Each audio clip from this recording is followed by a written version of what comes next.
Mary replies to the cry of her tortured son with a groan that sounds almost like the moaning of a slaughtered lamb. And she bends as if she were crushed, holding her head in her hands. In order not to torture her, Jesus utters no more cries.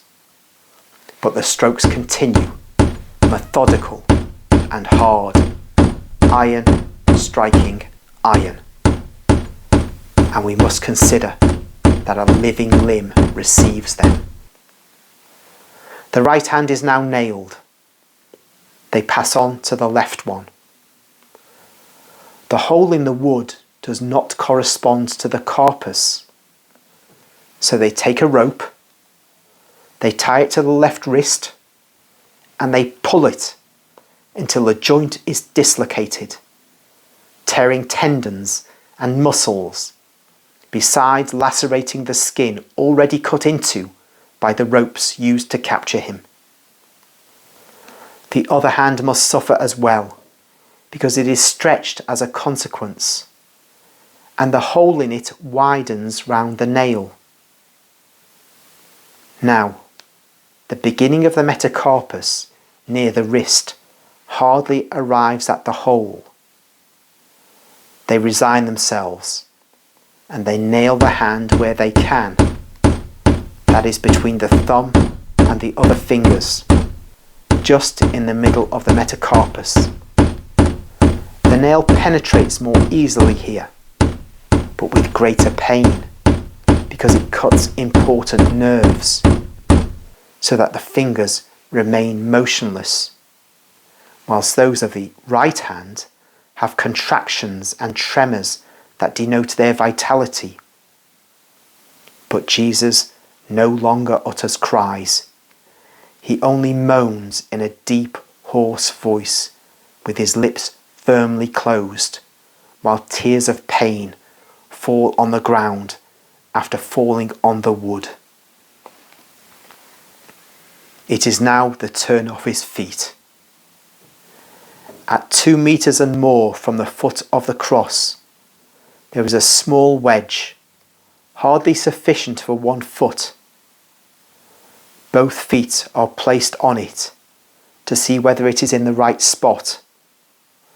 And as it is a little low, and the feet hardly reach it, they pull the poor martyr by his malleoli. So the coarse wood of the cross rubs on the wounds, moves the crown that tears his hair once again, and is on the point of falling. One of the executioners presses it down on his head again with a slap.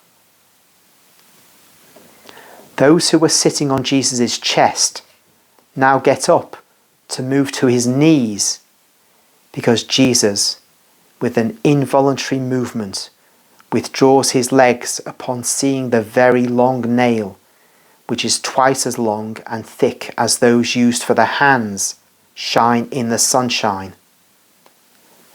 They weigh on his flayed knees and press on his poor bruised shins, while the other 2 are performing the much more difficult operation of nailing 1 foot on top of the other, trying to combine the 2 joints of the tarsi. Although they try to keep the feet still, holding them by the malleoli and toes on the wedge, the foot underneath is shifted by the vibrations of the nail, and they have almost to unnail it, because the nail, which has pierced the tender parts and is already blunt, having pierced the right foot, is to be moved a little closer to the centre. And they hammer and hammer and hammer. Only the dreadful noise of the hammer striking the head of the nail is heard, because all Calvary is nothing but eyes and ears to perceive acts and noises and rejoice. The harsh noise of iron is accompanied by the low, plaintive lament of a dove, the hoarse groaning of Mary, who bends more and more at each stroke, as if the hammer wounded her, the martyr mother. And one understands that she's about to be crushed by such torture. Crucifixion is dreadful, equal to flagellation with regard to pain. It is more cruel to be seen because one sees the nails disappear in the flesh. But in compensation, it is shorter, whereas flagellation is enervating because of its duration. I think that the agony of Gethsemane, the flagellation, and the crucifixion are the most dreadful moments. They reveal all the torture of the Christ to me. His death relieves me because I say, it is all over. But they are not the end. They are the beginning of new sufferings. The cross is now dragged near the hole, and it jerks on the uneven ground, shaking the poor crucified. The cross is raised, and twice it slips out of the hands of those raising it. The first time, it falls with a crash. The second time, it falls on its right arm, causing terrible pain to Jesus, because the jerk he receives shakes his wounded limbs. But when they let the cross drop into its hole, and before being made fast with stones and earth, it sways in all directions continuously, shifting the poor body hanging from 3 nails. The suffering must be atrocious. All the weight of the body moves forward and downwards, and the holes become wider, particularly the one on the left hand. And also the whole of the feet widens out, while the blood drips more copiously. And if that of the feet trickles along the toes onto the ground and along the wood of the cross, that of the hands runs along the forearms, as the wrists are higher up than the armpits because of the position, and it trickles down the sides from the armpits towards the waist. When the cross sways before being fastened, the crown moves because the head falls back, knocking against the wood, and drives the thick knot of thorns at the end of the prickly crown into the nape of the neck. Then it lies again on the forehead, scratching it mercilessly. At long last, the cross is made fast, and there is only the torture of being suspended. They raise the robbers, who once they're placed in a vertical position, shout as if they were being flayed alive because of the torture of the ropes that cut into their wrists and cause their hands to turn dark with the veins swollen like ropes. Stop there for a moment. It seems then that the nailing only happens to Jesus, not to the robbers. Their hands and feet are held by ropes, so their hands at least anyway, are held by ropes at the wrist. Resuming. Jesus is silent. The crowd instead is no longer silent. The people resume bawling in a hellish way. Now the top of Golgotha has its trophy and its guard of honour. At the top, there is the cross of Jesus. At the sides, the other 2 crosses.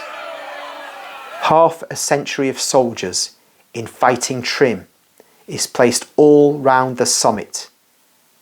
Inside this circle of armed soldiers, there are the 10 dismounted soldiers who throw dice for the garments of the condemned men. Longinus is standing upright between the cross of Jesus and the one on the right. And he seems to be mounting guard of honour for the martyr king. The other half-century at rest is on the left path and on the lower open space under the orders of Longinus's adjutant, awaiting to be employed in case of need. The indifference of the soldiers is almost total. Only an odd one, now and again, looks at the crucified men. Longinus, instead, watches everything with curiosity and interest. He makes comparisons and judges mentally. He compares the crucified men and the Christ in particular, and the spectators. His piercing eye does not miss any detail, and to see better, he shades his eyes with his hand, because the sun must be annoying him. The sun is in fact strange. It is yellow-red, like a fire. Then the fire seems to go out all of a sudden, because of a huge cloud of pitch that rises from behind the chains of the Judean mountains and soars swiftly across the sky, disappearing behind other mountains. And when the sun comes out again, it is so strong that the eye endures it with difficulty. While looking, he sees Mary just under the slope, with her tormented face raised towards her son. He calls one of the soldiers who are playing dice and says to him, if his mother wants to come up with the son who is escorting her, let her come, escort her, and help her. And Mary, with John, who is believed to be her son, climbs the steps cut in the tufaceous rock, I think, and passes beyond the cordon of soldiers and goes to the foot of the cross, but a little aside, to be seen and see her Jesus.